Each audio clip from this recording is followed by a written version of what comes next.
السلام علیکم ورحمۃ اللہ۔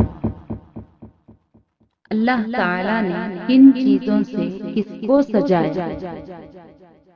اللہ تعالیٰ نے آسمان کو چاند ستاروں سے سجایا۔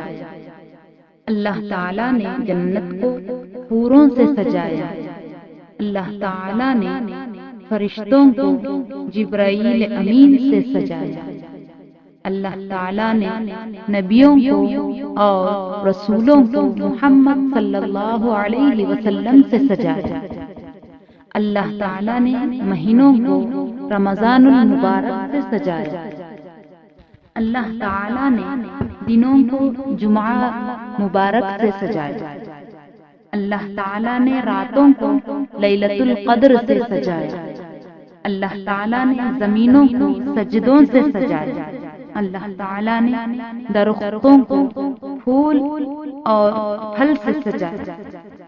اللہ تعالیٰ نے انسان کو اخلاق سے سجایا۔ اللہ تعالیٰ نے مسجدوں کو نمازیوں سے سجایا۔ اللہ تعالیٰ نے سمندر کو مچھلی، لہروں اور موجوں سے سجایا۔ اللہ تعالیٰ نے جانوروں کو شیر سے سجایا۔ اللہ تعالیٰ نے پرندوں کو مور سے سجایا۔ اللہ تعالیٰ نے شہروں کو شہر مکہ اور مدینہ سے سجایا۔ اللہ تعالیٰ نے مسجدوں کو کعبۃ اللہ سے سجایا، مسجد الحرم سے سجایا۔ اللہ تعالیٰ نے پہاڑوں کو ہمالیہ سے سجایا۔ اللہ تعالیٰ نے جنگل کو درختوں، پہاڑوں اور چشموں سے سجایا۔ اللہ تعالیٰ نے پھولوں کو گلاب سے سجایا۔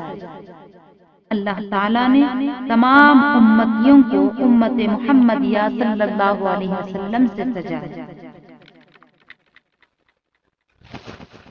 غرض یہ تمام چیزیں اللہ تعالیٰ نے انسانوں کے لیے بنائے تاکہ ان تمام قدرتوں کو دیکھ کر بندے اس کی عبادت کریں اور اس کا حکم بجا لائیں اور اس کی طرف رجوع ہو جائیں۔ والسلام۔